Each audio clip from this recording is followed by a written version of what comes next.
Well, good morning everybody, welcome back to another film. So I'm in a new locality today and I was just standing here trying to think of a theme for the video. Now often when I'm travelling to wherever I'm going to, that's when I generally come up with ideas for the video content.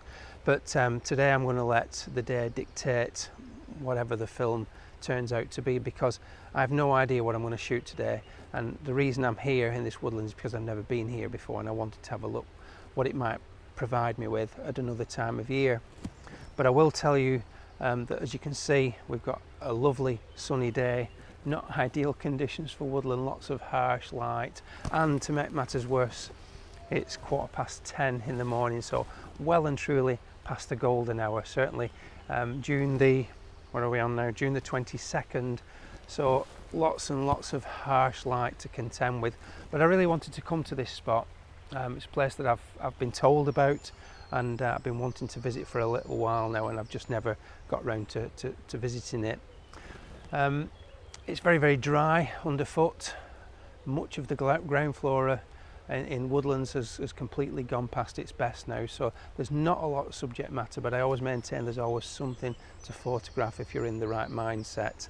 So I'm heading up the clough in that direction. I believe there's even a little bit of a waterfall at the top. Not that I'm necessarily going to photograph that, but it'd be nice to see anyway. So grab the tripod and get moving.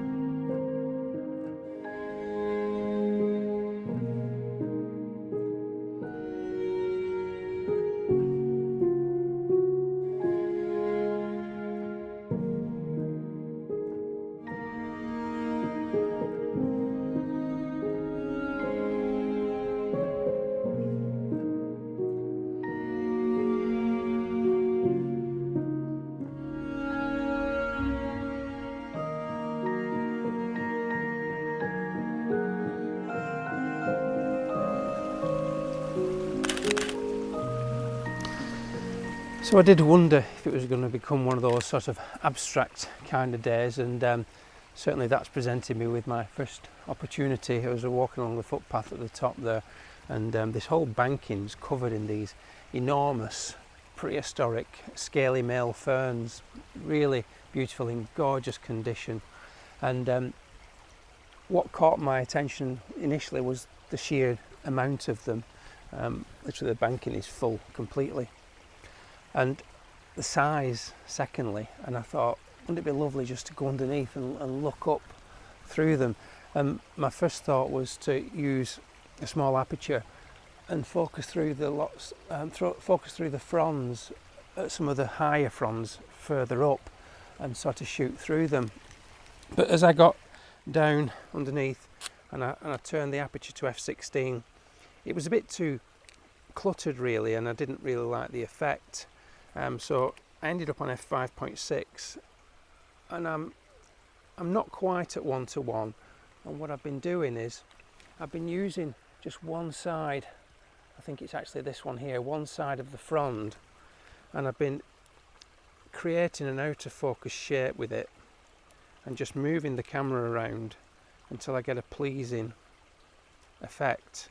Now it's not entirely recognisable as a sharp object, but you can tell what it is, and I've done things like this before, and it's really, really effective and very creative, and you can just spend hours just photographing the different shapes and watching how the light plays with the silhouetted fronds. And you can use the greens, you can use the blue sky in the background, and I'm just moving it around until I get something that I like, and just pressing the button, just pressing the shutter button. That's really quite nice. Just 5.6. I'm on aperture priority, so I don't have to worry about the light changing, and 200 ISO and 80th of a second, and just keep shooting away and get one that I really like, which in this case is more than one actually.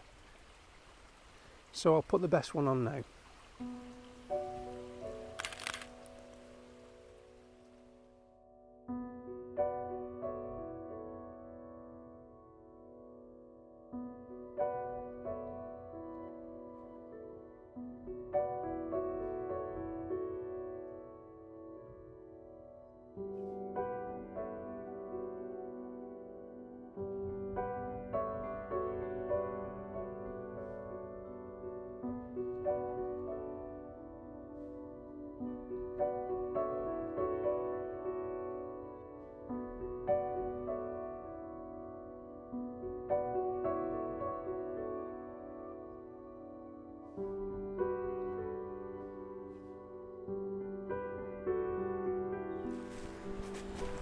So the last time you saw me was about 30 seconds ago, but for me that was 3 days ago. So what happened was the woodland that I went to explore, the new woodland, it was actually pretty small, it turned out, and apart from that one image that I took of the ferns, I didn't find anything else. I just ran out of places to go within the wood. So the weather was pretty hot that day as well, so I decided to call it quits, knowing full well that I could come out again today to this woodland. This woodland is a woodland that I know so well. I've been coming here for years, and I was actually here really quite recently. Now, I always maintain that woodland habitats in general, they change constantly as the weeks and months progress, so the fact that I've been here fairly recently doesn't worry me unduly. I'm sure I'll find something.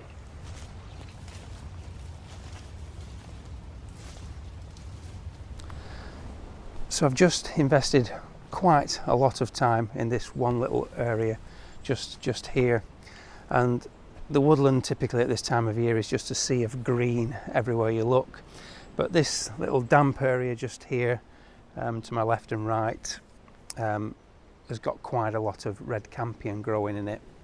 Red campion, typically a woodland plant, likes the shade and is in flower at this time of year.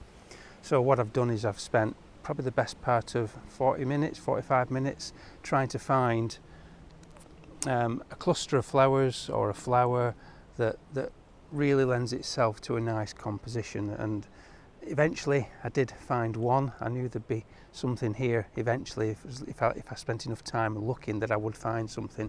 And I've just got my camera out on the floor down here where I've been taking some handheld shots. It's impossible to get the tripod in because the wind keeps coming and going quite strong, and every time you get into a good position and with a tripod, the wind will come and the plant will settle in a different position altogether. Plus, where I'm situated, there's lots and lots of live plants, and I don't want to try and wrestle with my tripod, keep having to remove it into different positions just to get a shot and risk damaging the plants. So it's a handheld shot, and I'll just talk you through that now. Right, so I've weaved into position as best I can, and hopefully you can see me and you can also see the flowers just in front of me here. There's 3 in total. The 2 at the front are what I'm focusing on primarily, and there's 1 just at the back that I'm using to inject a bit of colour into the background.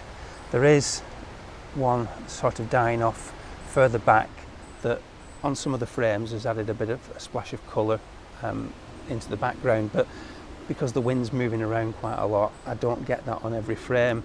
I've taken quite a number of this image, that's probably 20-30, and I will pick the best one when I get back, because sometimes what you'll find is that I've tried to get these 2 flower heads parallel, but sometimes one of the centre points is more sharper than the other, and what I'm really trying to do is get them both sharp. But having said that, sometimes if you go at an oblique angle, it can look nice when one's really soft and one's really sharp. So like I say, I've taken quite a number of images and I'll pick the best one, but the technique I've used is a 100mm macro, and I'm using live view, and here in front of the group of flowers is just some vegetation from some more campion, and I'm focusing through that to create a base, an out of focus soft base, to set the main subjects within. Now what I'm trying to do here is I'm trying to make a shot that's more creative rather than one that's just representational. It would be too easy just to get the camera up and focus on just the 2 flowers and get them nice and sharp. That would be just representing the scene as anyone else would see it, and it's always nice to try and add a little bit of, inject a little bit of your own artistic input into the image, and that's what I'm doing here. So shooting through the foreground vegetation, the camera when it's on is on f4, and I've upped the ISO to 800 ISO because there is quite a bit of movement when the wind comes, and also I'm moving around at the same time. So I'm getting shutter speeds around about 1/25 of a second to 200th of a second depending on the light.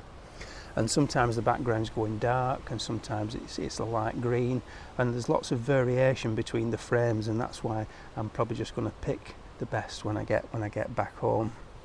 But the 2 flowers look really nice when they're on live view. They're really beautiful, and the one at the background just creates that nice bit of interest in the middle, and that's basically it. Just moving in and out, getting the two centre points of the flower as sharp as possible, and just tripping the shutter. I haven't got mirror lock up on, and I haven't got 2-second timer on. I'm just shooting as and when I feel that everything just snaps into sharp focus and the image looks nicest. I'll put that on now.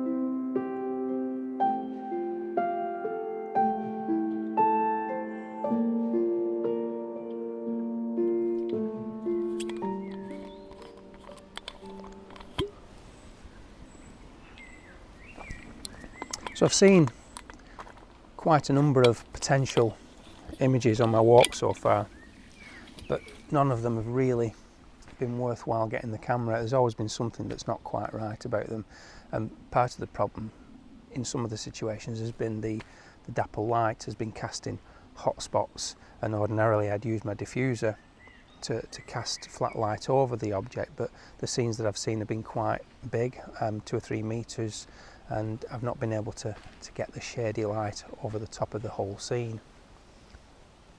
One of the things that I keep seeing is to my right hand side here, an area of, they look like grasses but they're not. It's actually a sedge, and it makes these patterns. I'll show you. It's called remote sedge, and it's probably not that obvious, but there's these little tussocks all around, and they create, the way that the sedges have sort of rested as they've grown up and then flattened over, they create these swirly effects. And I'm sure I've seen over the last couple of weeks I've been seeing this, but I've never been able to put a composition together. As you move around it, you'll see, I'll try and show you a bit better. You see these sort of, where they're all lying in different directions, and I keep thinking that there might be some sort of pattern effect to be had from it, but just not seem to have fallen on it just yet. And the reason it's called remote sedge is because the flowers are quite distant from one another on the stem, and one of the rules of thumb for sedges against rushes is that when you roll the stem in your fingers, you feel the edges. So the sedges have got like a triangular stem, and one of the things that's one of the sayings is that sedges have edges when you roll them, whereas rushes are round and you don't feel that sort of edge defect as you roll it in your fingers. So that's the remote sedge, and there it is en masse. So I've had my drink and my banana, so I'll press on and hopefully we'll see one more image before the end of the session. Just hear the blackcap singing off to my right hand side. But that's not the reason I stopped, which I'll tell you in a second. Come on, Mr. Blackcap. That's the reason I stopped. It's starting to thunder. There's the blackcap, really fluty. But yeah, I was just walking along this little section here in the last 100 yards. It's thundered now 3 times, and there's some quite dark clouds moving over from the right hand side. So I'm not sure just how much more of the video. The black cap again.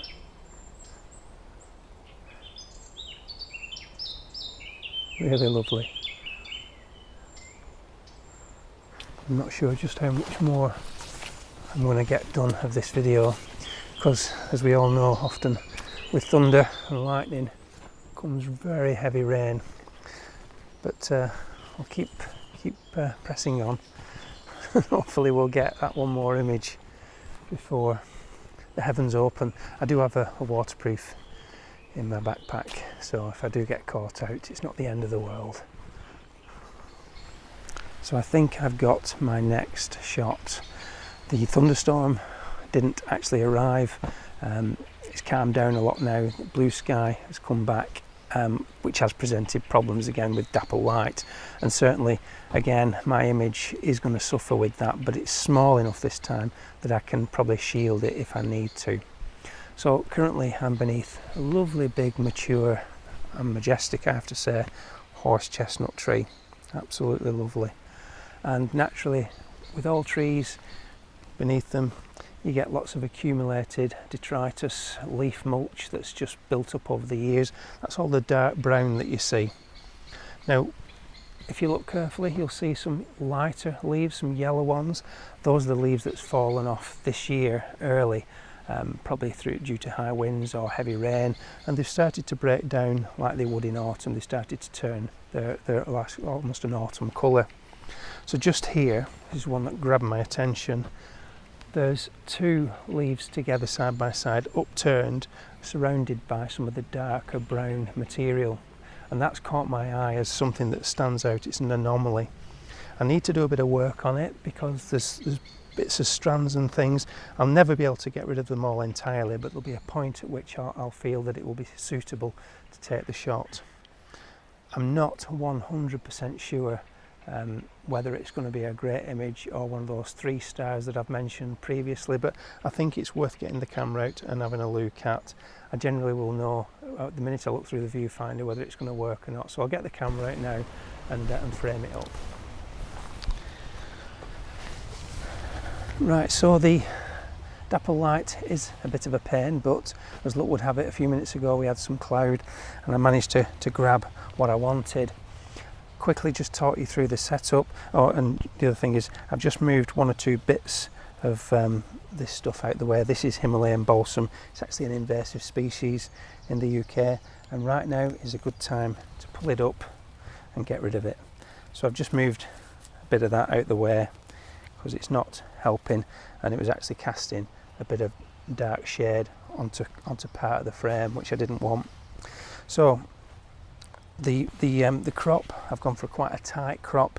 The reason being is because the darker leaf material, once you start going wider, isn't really adding anything to the frame. So all the important parts are really the chestnut leaf in the middle, and all it's doing, the darker stuff, is just creating a frame around the central important part of the image. 100mm macro. Obviously the lens is vertical down directly over the top, nice and flat to the sensor plane, to the subject. Don't think that necessarily you need a 100mm macro for things like this.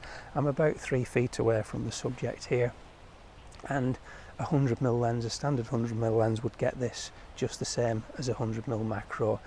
The macro basically means you can work at 1:1 magnification, which this certainly isn't at this moment in time. I'm on f/16 and I'm underexposing ever so slightly by 1/3 of a stop because there's some lighter portions to the stems where I want to make sure aren't burnt out. 100 ISO, and I'm doing a stack just of 2. I'm doing the upper part of that leaf and the lower part of the dark brown vegetation at the bottom, just in case. I do think that f/16 will cover the whole from the top highest point to the lowest, but just as a bit of a banker, I have taken a second image with focusing on the lower portions as well. So it looks really nice on the back of the camera. I'm very happy with it, so I shall put that on now.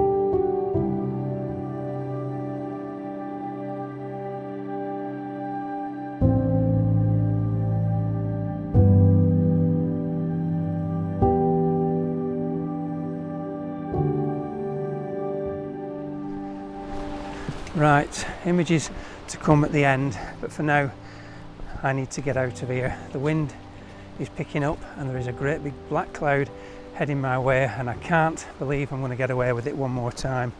So as always, if you're not already a subscriber and you want to see more, don't forget to subscribe and ring the bell for notifications. Give the video a nice big thumbs up, that's always welcome, and leave some comments below. Let me know what you think of today's images. So until next time, I will see you all in the next one. Bye for now.